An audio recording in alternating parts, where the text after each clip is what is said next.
Днес ще прочета два стиха от посланието на апостол Яков към посланието, 5 глава, 19-20 стих. Тук се казва така: братя мои, ако някой от вас заблуди от истината и един го обърне, нека знае, че който е обърнал грешния от свободения път, ще спаси душа от смърт и ще покрие много грехове. Друг пример каза, спаси душата му от смърт.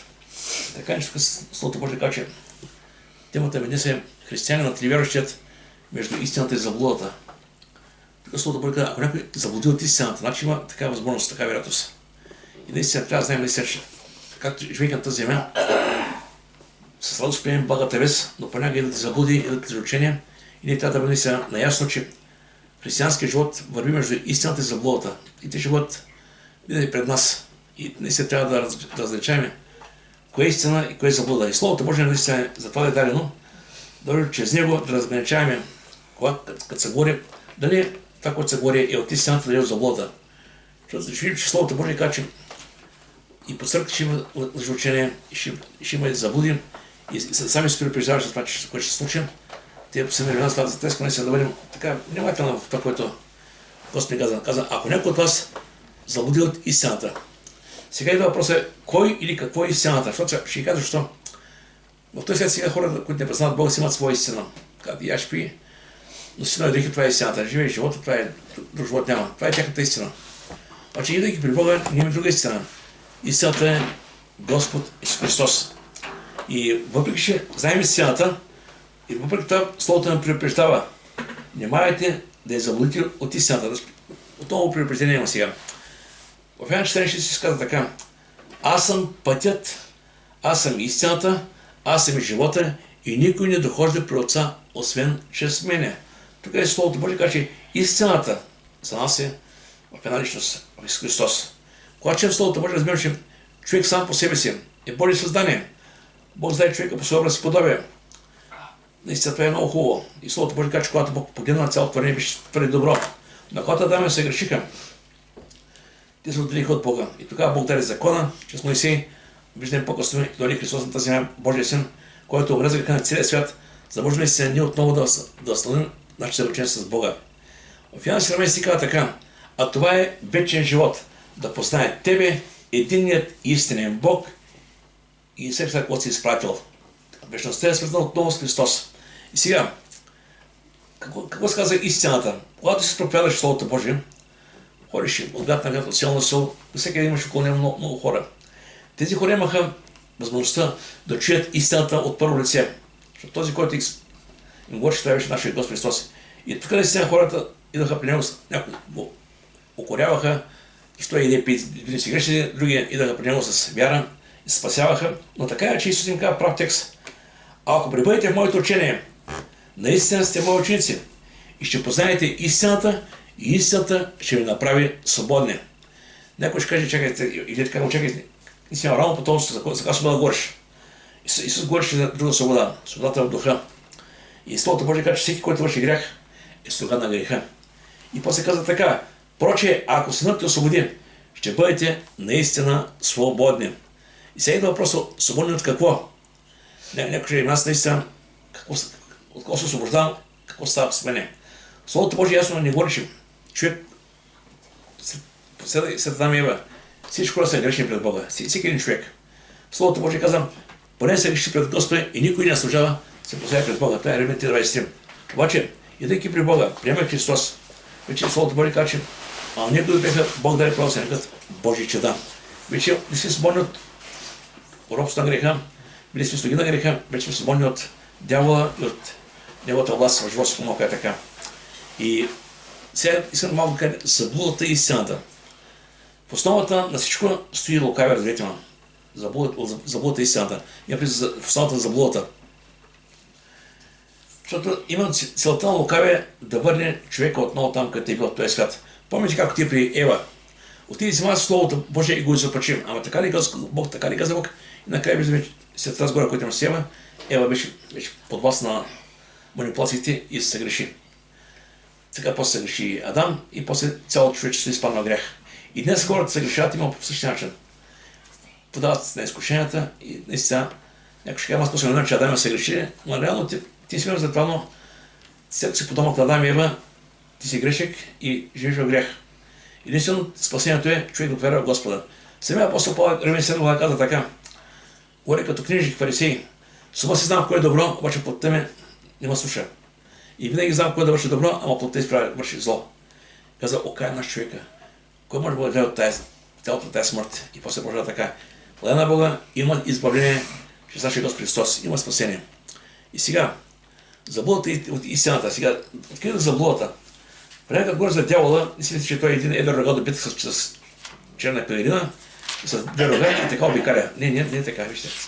Това ще им, че нещата не са точно така.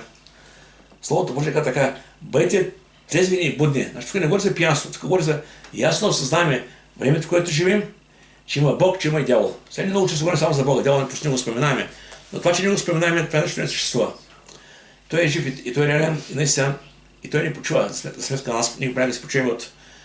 Ще трябва да се почуваш от делата си, обаче той не почува за жалост. И Словото Божие каза, дявол като ревящ тъв обикаля, търси кого да погълне. Само дума ревящ тъв. Това е, мога да кажа така, брека, който съзнава, че края му наближава. И колко повече края наближава, той толкова повече се озверява. И на тук не дава наистина как трябва да се противопоставяме. Трябва да знаем, че когато човек не знае как се противопоставя, върши много неща, които нямат никакъв ефект. Съпротивете си нему, стоейки твърди в вярата. Тук няма нищо неясно. Твърди вярата, това, което Бог казал в Словото Божие. Ние го вярваме. Може да много мисли главата, дявол може да атакува обате, може да атакува чрез хора около тебе. Твоето стояние на Бога. Ти трябва да стоиш твърди във вярата, Господи, да се поклашаш. Като знаеш, че същи страдания се плащат от братите по света. Тук не е просто дума за страдание. Именно когато човек спрема страдание, точно тогава става най-уязвим на греха. Ще кажа защо. Само страдание, човек започва да се пита. И що се получава? Наистина Божиите. И да един, който покажа тази мисъл. Не Бог той обича. Не си Божиите. Не Бог и той е баща. Ще се състояние. И сега на време, който има наистина такъв ефект, който не е добър за самия християнин. Започва да се пита наистина дали някъде няма нещо. Сега ми кажа, че гледайки Словото Божие, Писание каза така: даже майка кърмна се всяко ще, а сега не няма забравя. Псалмът ти каза: много са неговите праведния на Господ избавяшки тях. Така че ни трябва да има правилно да разберем, че какво да е да важи живот, като изпитание, като трудности, като страдание, Бог е надчко. И така че трябва да сфера да продължим напред. Йоанна 10 каза така: къде се идва да открадне, заколи и да погуби. Това е работа на дявола. Но искам да кажа, че дявола, ако има за цел да унищожава, има един, който има за цел да нас спасява да не избавя. Това е нашия Господ Христос. Но ние трябва да осъзнаем наистина реалността. И каза така: в Йоанна 8 глава Исус говореше ясно на тези идеи. Вие сте от баща дявола и желаете да вършите похота на бащите си. Той беше от край човекоубиец и не устоя в истината. Виждаме проблем какъв е. Не устоя в истината. Защото в него няма истина. Когато изговаря лъжа, от своите си говори, защото е лъжец и на лъжата баща. Тук виждам, че акцентът е върху лъжата. И заблудата, ако мога да така. И сега, в Словото Божие казва, че в последни времена, и времето, в което живеем, и църквата ще бъде атакувана от точно тези неща. Разбира се, това не значи, че едва не. Някой ще къде бягаме тогава? Няма бягаме никъде. Ще имаме твърдо във вярата, в Словото. Но Словото Божие, апостол Павел предупреждава така: внимавайте на себе си и на цялото стадо. Тук говори, че няма да има в стадото никой, който да бъде предпазен, ако мога така. Всеки ще бъде така изпитан до някъде, както стои. Цялото стадо, в което свято ви е поставил, епископи да пасете църквата на Бога, която той предели със собствената си кръв. А знае, че подред моето заминаване ще наведат между вас свирепи вълци, които няма да живеят от стадото. И от самите вас ще се издигнат човеци, които ще говорят извратено, да ще учат ученици себе си. Виждам, тук има акцента къде ще говорят извратено и сега останите ще излязат, така ще потърсят така едва не да могат място да говорят. И тук Словото Божие препреждава думи, че трябва да различаваме поученията и това, което се проповяда. Не говорим за хора, говорим за учение. В 2 Тимотей казва така: защото ще дойде време, когато няма търпят здравото учение, но понеже ги търпят ушите, ще натрупат учители според твоите страсти. И като отвърнат ушите от истината, ще върнат към басните. Мислиш, че това слово, което се проповядва, ще води към спасение? Няма. Защо? Защото източникът е друг, не е Бог. Божието слово казва така, но ти бъде разбран във всичко. Поради страдание, извърши делото на благовестието, изпълнява службата. И колко ясно говорим. Що е такова време? Но тук казва така, проповядва словото, настоява на време и без време. Изобличава, порицава и обещава с голямо търпение и непрестанно поучение. А относно тези учения, които ще идват, пише словото Божие, казва така, предупреждава. А нещите човеци и измамици ще влошават повече и повече, като мамят и бъдат мамени. Значи самите те ще бъдат мамени. Аз много представя, представете си един лъжеучител. Той знае, че е лъжеучител? Не знае. Самият той е измамен. Той мисли, че е в истината. И учил и други хора след себе си. Това е страшно. Някой ще как да познае. Самият Христос каза, по плодове ще ги познаете. Или по живота, по делата. Всеки може да гледа човека, който му представя Евангелието, как живее. Тъде е отдадена на Словото Божие. Или просто се живее живота, като той е свят, без да различава. Сега, каза Словото Божие и се казва така, пазете се от лъживи пророци, които ходят при вас общи дрехи. Отдадете се вълци грабители. Сега идат като християни, като вярващи. По плодове ще ги познаете. Белели се грозди от грънени с ускини от трепие. Също така, всяко добро дърво дава добри плодове, а лошо дърво дава лоши плодове. Не може добро дърво да дава лоши плодове и лошо дърво да дава добри плодове. Всяко дърво, което дава добър плод, отши се и се хвърля в огъня. И тъй от плодовете ще ги познаете. Тук говоря отговорността на нас като християни, да внимаваме какви послания, кога слушаме. И тук Словото Божие, така искам още малко така да дам акцент сега. Разбавяме, че тия послания ще ги имате заблуди. Но всеки от нас има наистина, има Слово Божие, има свято в себе си, така че Бог наистина е една мъдрост да разграничаваме истината от лъжата. И тук вече какъв е акцентът сега каза, ако някой от вас заблуди от истината и един го обърне, значи всеки човек може да бъде подвластен на това, което идват към него. Обаче, какво правим сега? Ако някой изпаднал в заблуда, има две вероятности. Да усвърчиш с пръст, че е такъв, и втората е да отидеш да помогнеш. И Словото Божие казва така. Матея 18 глава казва така. И ако се реши, брат ти, и ти му покажи вината му между тебе и него самия, ако те послуша, спечела си брат си. И там да продължава. Ако той не послуша тебе, иди това му, после иди в църквата. И там виждаме, че има начин да се предпазим. И ще в Галатея 6 глава даже обяснява още повече. Затова именно се събираме общуваме, защото човек, когато е сам, може да изпадне в така състояние, в което се мисли, че само той е прав, всички ви се криви решено. Всички ви не разбират това, което става. Но когато се съберем заедно, Бог чрез духа си ни дава откровение за тези неща.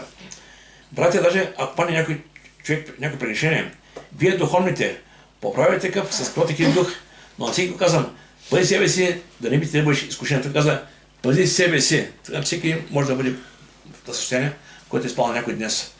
Каза, вие духовните, има предвид не толкова са правим духовни, не духовни, сега дума, че този, който се чувства добре, който наистина в момента се чувства, че в духа, ако мога така, не е изпаднал в същата крайност да заблуда, може да кажа, братя, това, което се говори, това, което се вярваш, къде го има в Библията? Я ми покажи. Има ли го някъде? И защото потім ще кажа, аз вижте, Библията така, че пътя към небето е тесен път. Когато го разширяваме, то вече не е този път към небето. Словото Божие казва така, славят вярата, приемайте, но не за да припълните съмнението му.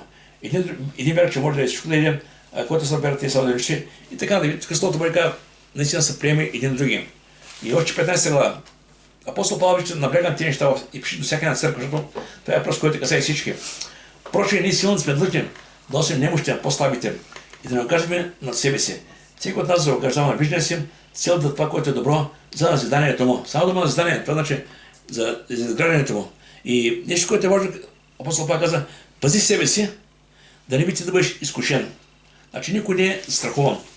Винаги може да дойде нещо много хубаво към нас като учение, нещо, което е само някой е казал, само някой сме чули. И е толкова хубаво, че не се пуска. А обаче Словото Божие е така. Коринтяни 10 глава. Така, защото който мисли, че стои, нека внимава да не падне. Значи виждаме опасността. Аз сега отново казвам, всяко нещо, което е да към вас и към нас, нека свиряем с Божието Слово. Ако там го има, слава Богу, Господа. Ако го няма, разсъждавайте. Просто искам да кажа, че има много неща в живота, които ще дойдат върху нас. Трябва да внимаваме. Искам да кажа някои неща, които са като стрели в ръката на лукавия.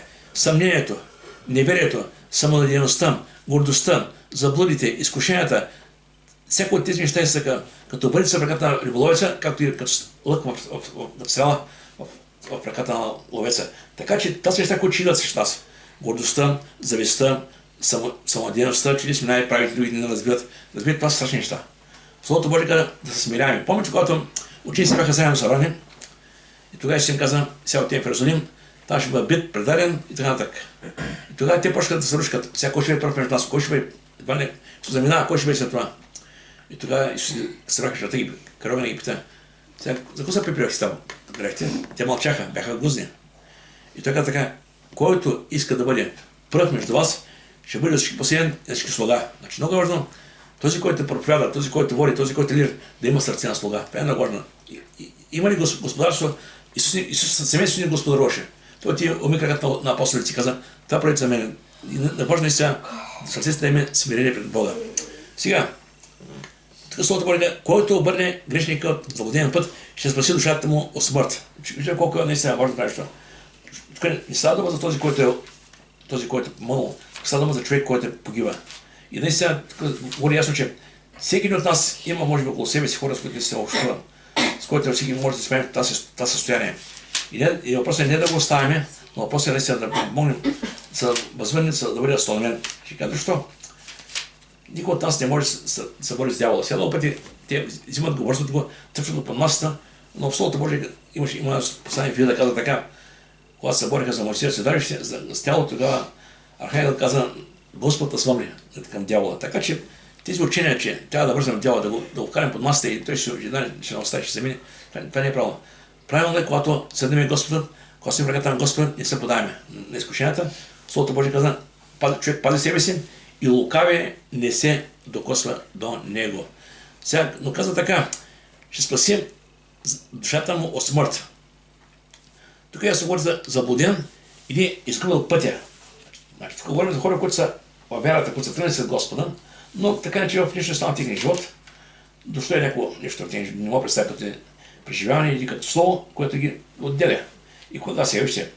А тези, които се отклоняват крилите си пътища, Господ ще отиде заедно с тези, които вършат беззаконие. Значи сега дума, ти от дърма си мислиш, че си прав, но ако продължаваш на своята право да вървиш напред, без да пред Господа, без да сравняваш своето учение с Словото, и си се представя, че и не ще отидеш заедно с този, който от тя пада. Ще казва, защо? Не напада Словото Божие, казва, не всеки, който казва Господи, Господи, ще види Божие царство, на което върши волята от сами. И тогава ще казва на мнозина, Господи, и прави ли от това, и ще вземат своите неща, аргументи. Господи казва, махнете се от мене, вие, които вършите беззаконие. Така че важно е си, пак ще вършат това неща. Съмнение, неверие, самонадеяност, гордост, заблуди, изкушения, завист, това са неща, които в старото естество винаги изплуват нагоре по него. Трябва да пазим себе си. И сега, каза, тези, които се огняват крилите си пътища. В Йоанна 3 глава, 19 каза така. Именно, когато човек се отклони крия път, излезе от истината и реално почва да действа как действа света. Тъмнината, ако мога да така. И каза така. И ето чуя осъждението. Светлина дойде на света и човек се обигна на тъмнината, повече от светлината, защото телата им бяха зле. Но който е послал според истината, отива към светлината, себе делата му, понеже са извършени по Бога. Сега, но тук ясно дава, че човек, който е по светлината, трябва да пази себе си в светлината, това пътя, да не допуска. Ще кажа, защо вижте, в Словото Божие ни дава така предупреждения и в притчи и в Римляне, това е Божие Слово, в притчи 1, 2, 13-15 казва така. От тези, които се оставят пътища на правдата, заходят пътища на тъмнината, които са стада вършат зло и средат на покварата на злите, чиито пътища са криви и пътеките им опаки. Тук аз не говоря. Тези хора, които вървят по лошите пътища, обаче да се държават, мисля, че са прави. И тук вътре в Римляните 1 глава, 22 стиха, самия апостол Павел предупреждава колко е опасно човек да прави компромис с грешни неща. Каза така. Като се представяха за бъде, те глупееха. И това е много опасно. И всичко това води до деградация и до морален опадък. Ако чуем сега Римляни 1 глава, Словото Божие казва, че те замениха да поклонят на Бога, поклонят на човеци и на твари и се беше мъже с мъже, женщини и просто развод от всякъде. И Тук дава даже много неща, характеристика на хората: шепотници, клеветници, богоненавистници, нахални, горделиви, самопалци, измислителите на зли. И тук са много неща, които реално ще дойдат в живота на хората, които се отдалечават от Бога. И Словото Бога ще спаси душата му от смърт. Това е нещо най-важното. Аз сега много пъти, не е важно през тази земя как ще преминеш. Важното е най-неща и не да бъдеш в небето. Това е най-важно. Всичко друго губи смисъла. Понякога човек преминава през много неща. Аз много път съм сказал сега. И не дай Боже, като ти в небето, може би ще погледна с размисъл към тази земя и ще е колко много глупо са вършили, които реално не са нямали нищо не може за небето. Обаче съм отделал много внимание и енергия и сили съм правил към неща, които нямат нищо ни представено за небето. Така че, нека да създаем да мислим повече за небесни неща. И тук Словото Божие, Римляни 11 глава каза така. Римляни 11 глава, 16.